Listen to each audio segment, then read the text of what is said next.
pessoal, tudo bem com vocês? Sejam bem-vindos a mais um vídeo aqui do meu canal, o canal do Lohan Castro, um canal para você e sua família assistir comentando sobre séries e filmes. E hoje aqui a gente vai falar sobre uma nova série da HBO Max. A gente vai falar um pouco sobre a série The Last of Us, que é uma adaptação de um game, tá? Eu vou abrir o jogo com vocês, eu não joguei o jogo, porém já pesquisei muitas coisas sobre o jogo, já sei várias coisas a respeito sobre o jogo, mas não quis pesquisar tanto assim e tanto a fundo pra não ter spoiler do que vai acontecer nos próximos episódios da adaptação da série do game The Last of Us. O Neil Druckmann, criador do game The Last of Us e criador e produtor executivo da série.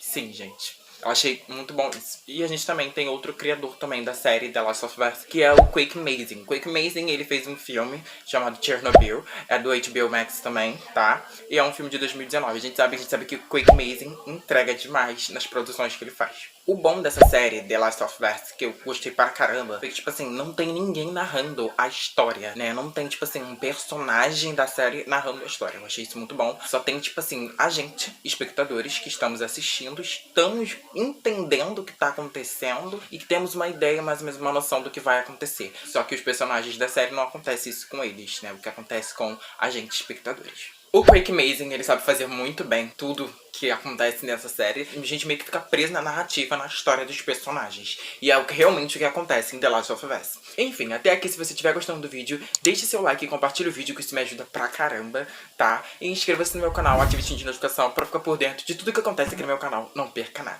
Bom, agora vamos falar sobre o começo desse primeiro episódio, que foi muito interessante e curioso. Bom, no primeiro episódio, se eu não me engano, a gente tá em 1968, vendo a gravação de um programa de entrevista na TV, com dois especialistas em pandemia. Sim, um deles pinta um quadro do que seria mais ou menos uma pandemia viral. Bom, gente, e também a gente já passou por uma pandemia, então a gente pode ter uma lógica de que a série tá puxando um pouco disso. Bom, pelo menos foi até onde eu entendi. O outro especialista, que é interpretado pelo John Hannah, ele pinta um quadro muito mais macabro e drástico do que o da pandemia viral. E ele começa a explicar ali o que ele pintou naquele quadro. Ele fala que ele pintou uma pandemia por infecção por fungos. Sim, e se você pesquisar no YouTube, vai aparecer vários vídeos pra você dos insetos sendo controlados pelo fungo, né? No caso aqui, o Cordyceps. Que, como todo jogador de gamer que jogou o jogo, né, sabe que o Cordyceps é basicamente a premissa de The Last of Us. E é aterrorizante demais ver os fungos transformando os insetos em zumbis, com o objetivo de usá-los e fazer e proliferar e disseminar esporos. E tem esse objetivo de contaminar. É muito terrível de ver, mas o que a série tá querendo dizer com isso? Na entrevista, a gente vê que a série tá querendo dizer que é apenas uma hipótese, entendeu? Lá nos anos 60, né, dessa entrevista. Então a entrevista acaba com essa hipótese. Depois que aquela entrevista termina, a gente começa a ver o que aconteceria se essa hipótese viesse a acontecer algum dia. E a partir daí, a gente vem para o ano de 2003, a gente começa a ver e acompanhar a história da personagem Sarah, interpretada pela atriz Nico Park. Linda, maravilhosa. A Sarah é filha do Joey, um dos protagonistas da série. O Joey, ele é interpretado pelo Pedro Pascal. O Joey, ele tem um irmão chamado Tommy, que ajuda ele. O Tommy, ele é interpretado pelo Gabriel Lunar. E o personagem dele é um veterano da Operação Desert Storm. E a gente vê na série que é aniversário do Joey, só que ele não vai estar presente no seu próprio aniversário, porque ele trabalha muito. Então, já que ele vai estar presente no aniversário dele, a gente começa a acompanhar a história da filha dele, Sarah. Ela tá ali num dia, no que parece ser um dia totalmente normal, só que não é normal. Cada vez mais esse dia vai ficando um pouco mais estranho e acontecendo coisas. O que é muito interessante é a maneira como um dos criadores da série trabalha, o Quake Mazin. Ele vai dando ali vários sinais pra gente, telespectadores que estamos assistindo, né? Sinais que os personagens ainda não perceberam, entendeu? Muito louco isso. Por exemplo, tem uma cena que a Sarah está dentro da escola, na sala de aula, e tem um menino sentado do lado dela fazendo movimentos repetitivos com a mão. Isso já é um sinal que a série tá deixando pra gente. Depois a Sarah sai da escola, em vez de ir direto pra casa, a menina pegou e foi numa joalheria, porque era aniversário do pai dela, e ela queria dar um presente pra ele. Outro exemplo também de sinais. Quando ela vai nessa joalheria, a joalheria ela ficou localizada no centro da cidade. Então, por conta de ser no centro da cidade, já dá pra perceber que os sinais ficam mais evidentes, né, a partir daquele momento. E tem carro de polícia passando por todo lado. E a mulher do dono da joalheria fecha a loja e bota a Sarah pra fora. Praticamente quase expulsou ela. E a Sarah começa a andar pra ir pro caminho de casa. Só que no meio do caminho ela vai visitar uma vizinha. E essa vizinha, ela tem uma mãe que sofre de demência em um estado muito avançado. E a Sarah, sendo uma menina muito curiosa, ela começa a mexer ali na estante ali da vizinha. E atrás dela, Jesus. Eu fiquei, tipo, nessa cena, meu Deus, corre daí. Porque eu já tinha entendido os sinais da série que tava dando pra gente entender, sabe? A Sarah tá de costas pra essa velhinha. E pra quem percebeu, dá pra ver que a velha começou a dar sinais de que ela esteja infectada. Só que quando a gente tem a imagem dessa velhinha e da Sarah mexendo bastante, a gente tem a câmera com um foco muito grande na Sarah, na personagem. Só que na velhinha, lá atrás tá desfocado a câmera. Ou seja, calma que eu vou explicar pra vocês. Essa é uma das cenas que o criador da série está dizendo pra gente que o perigo está lá, mas ainda não foi percebido. Eu fiquei tipo, menina, corre daí, pelo amor de Deus. Os sinais já tá dando já pra entender tudo. Então eu pensei assim, gente, Wake Mazing é um gênio. Um gênio mesmo. Porque se fosse qualquer outro roteirista de outras séries, menos sofisticado, menos inteligente do que o Wake Mazing, eles já teriam feito o quê? Já teriam mostrado várias coisas na cidade acontecendo, tal e tal, perseguição. Já teria mostrado o perigo pra gente. Só que não, o Wake Mazing dá sinais pra gente e a gente que entende. Depois a gente vem pra cena de fuga. A fuga incrível do Joey, do Tommy e da Sarah. Eles estão desesperados querendo sair daquela cidade. Gente, eles fugindo na caminhonete, muito bom mesmo. E durante quase toda a fuga, a gente só vê tudo acontecendo através do para-brisa do carro. Genial. Tipo, aquela cena do carro e tal e tal. A cena, gente, de perseguição do carro, gente, foi tipo assim, a câmera dando a sensação como se a gente estivesse ali dentro do carro, com ele sentindo aquela sensação, aquele momento tenso. Muito bom, gente. Muita coisa de videogame, entendeu? Referências ao videogame, ao próprio jogo The Last of Us. Sem contar a fotografia, que lindo, as imagens, as coisas acontecendo. Muito bem feito e muito bem pensado. E aí depois a gente vê os aviões caindo, as pessoas infectadas. Enfim, nossa, uma loucura na cidade através do para-brisa do carro. A gente vê tudo isso. E tipo, um avião cai em direção à caminhonete do Joey. Então a Sarah machuca a perna. E os militares, ou polícias, alguma coisa assim, não sei, enfim, acaba parando ali o carro e mandando ele sair de dentro do carro. O Tommy, ele manda o Joey e a Sarah fugirem, né? E ele fala que vai dar o jeito dele e ele vai chegar até eles. Enfim, depois dali a gente não vê mais o Tommy. O Joey corre, fugindo com a Sarah, e aí o cara para eles, achando que eles estão infectados, tenta atirar neles. Gente, que cena. E como a Sarah tava com a perna machucada, ela não podia correr. Então o pai dela, o Joey, colocou ela no colo e começou a correr com ela. Enquanto isso, o cara tava lá dando tiro pra cima deles. E eu não sei, eu não entendi muito bem. Não sei se foi um tiro que pegou na Sarah, ou se foi o negócio do avião, né? Que bateu assim na caminhonete deles e a Sarah foi ferida, que ela machucou a perna. Então acho que foi meio que os dois, não sei. Porque a gente vê depois ela sangrando muito, depois a gente vê uma parte do corpo dela sangrando muito, que parecia ter sido uma bala que atingiu ela. Mas a cena em que ela está morrendo, gente, eu não sei, porque como eu não tinha jogado o jogo, eu realmente chorei. Eu não sabia que isso iria acontecer. Já tinha dado alguns spoilers por conta de pessoas que eu conheço que já jogou o jogo, né? Amigos meus.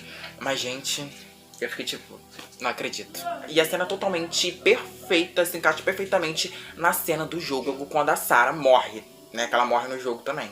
Então, gente, aquela ali foi um choque pra mim.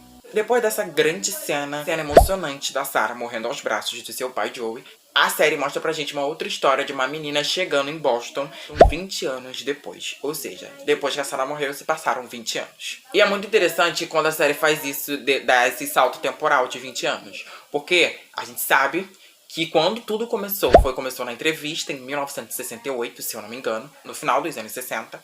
E aí a gente vem pro ano de 2000, 2003, que é a história da Sarah e o Joe com o pai dela, tal, o Tommy, enfim. E depois da morte da Sarah, a gente vem pra 20 anos depois. Ou seja, 20 anos depois, a gente já está no ano de 2023.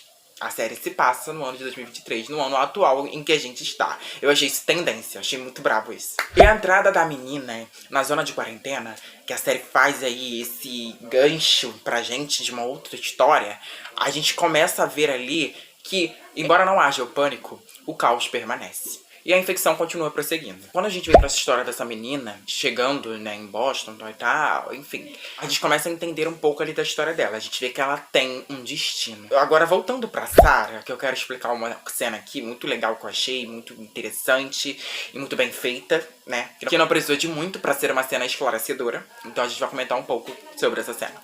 A cena em que o Joey e a Sarah e o Tom estão fugindo não mostra um diálogo expositivo, porque a gente já tem toda a informação que a gente precisa sobre aquela situação. Enfim, agora voltando na menina que apareceu 20 anos depois. A menina que apareceu 20 anos depois, ela se chama Ellie, ela tem 14 anos. E essa menina, né, a Ellie, ela foi mordida por um infectado e se contaminou, mas a infecção não se espalhou. Ou seja, ela é imune, ela resiste à infecção. Também achei esse negócio bem interessante. A menina nasceu e foi criada na zona de quarentena, ou seja, ela não conhece nada além dela e também não conhece muito bem o mundo em que ela vive, né? Tudo pra ela é uma novidade, uma aventura. Na verdade, tudo pra ela é um jogo, entendeu? Ela brinca demais com a paciência do Joe e da companheira dele, Tess, que é interpretada pela Anna. Mas, como bem vimos, os dois vão se tornar guardiões dela. Vão ter que atravessar com ela um país inteiro. Vocês têm noção disso? Em que o perigo são de todas as espécies. Bom, a gente então vai ver eles basicamente enfrentando vários monstros de várias espécies. No caso, os infectados, tal. Enfim, nos próximos episódios. A série vai ter 9 episódios, a primeira temporada. E os criadores da série já confirmaram que a série vão ter no mínimo 3 temporadas. Porque ele não quer alongar muito a história da série. A série não foi criada pra ter tipo assim, mais de 3 temporadas, tal. Bom, isso foi o que eles disseram. A série já está confirmada para 3 temporadas e também já tem um elenco totalmente composto para uma possível segunda temporada. Eu só queria dizer pra vocês que eu não sei se vou trazer análises semanais, então talvez eu só volte aqui pra falar da temporada no geral, no final, entendeu? Ou do último episódio, tal, dos acontecidos, e criar teorias aí pra segunda temporada. Voltando agora pra menina. A Ellie, ela é interpretada pela Bella Ramsey. A Bella Ramsey tem muita gente criticando ela, jogando hater nela, tal. E, cara, tipo assim, minha opinião sobre isso é, tipo assim, se você não gosta da atriz ou de alguém que não tá te agradando na série ou personagem, não assiste. Gente, eu acho isso muito simples. Tipo assim, tem aquelas pessoas que assistem a série e falam assim, eu assisto a série, mas eu não sou fã da série. Eu vejo a série, mas eu não gosto da série. Então, pra que assiste? Eu sempre falo isso pra todos os meus amigos que assistem uma série e falam que não é fã ou que não gosta. Se você não gosta, você não devia nem estar assistindo, né? Pra começar. A Bella Ramsey, pra mim, ela entregou demais no papel. Não poderia ter uma atriz melhor para fazer a personagem da Ellie. E se encaixou perfeitamente nas características da personagem, a personalidade, tudo mais. Então, gente, eu queria falar sobre um assunto que eu vi muita gente jogando hater na Bella Ramsey. Já dei minha opinião sobre. E também vi muita gente gostando da atuação dela e tal. E eu acho que não tiveram muitas pessoas, assim, que elogiaram a atuação da Nicole Park. Gente, ela também entregou demais nas cenas. Ela arrasou. O pouco tempo de tela que ela teve, ela entregou bastante, tá? Assim como a Bella Ramsey também. A cena em que ela vai lá na casa da vizinha, vê a porta aberta, vai lá tentar descobrir o que é. O desespero dela, a expressão facial dela, mostrando já todo o medo ali no rosto dela. Aquilo dali, gente, é uma atuação de milhões, uma atuação impecável. A forma como a Nicole Park entrou na personagem foi genial, excelente, maravilhoso. Pra quem não sabe qual é a cena que eu tô falando, é a cena em que ela descobre que realmente a velhinha está infectada. E ela vai lá na casa dela, vê umas coisas estranhas e acaba vendo a velha se alimentando de pessoas que estavam na casa dela.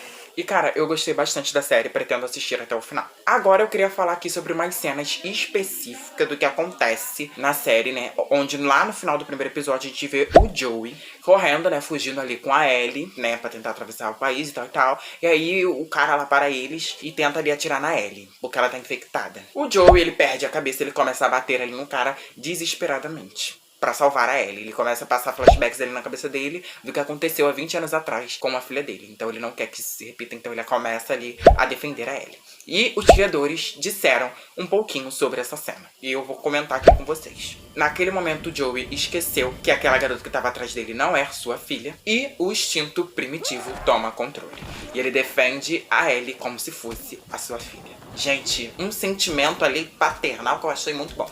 Enfim, adorei a série, amei, espero que vocês tenham gostado do vídeo. Compartilhe o vídeo com quem gosta dessa série, do jogo, quem já jogou. Deixe seu like se você gostou do meu vídeo, né? E inscreva-se no meu canal, ative o sininho de notificação para ficar por dentro de tudo que acontece aqui no meu canal, não perca nada. Espero muito que vocês gostem mesmo do vídeo, que essas são as minhas opiniões sinceras sobre a série. Adorei. Tchau, galera, até o próximo vídeo. Beijo, amo vocês.